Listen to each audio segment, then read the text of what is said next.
ha di questa città, ma perché Caltagirone alle ultime amministrative ha dato un esempio, ha finalmente realizzato che una candidatura forte, una candidatura credibile riesce a mettere insieme finalmente tutte le anime così variegate del centrodestra e non solo.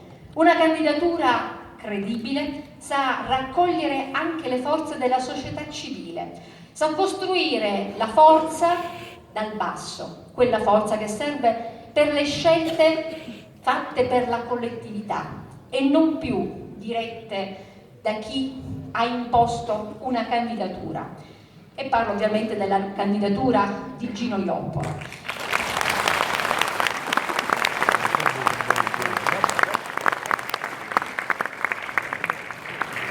Gino Joppolo, amico di sempre, ma direi non soltanto amico, sono decenni che insieme a Nello viene tessuto un percorso davvero affascinante.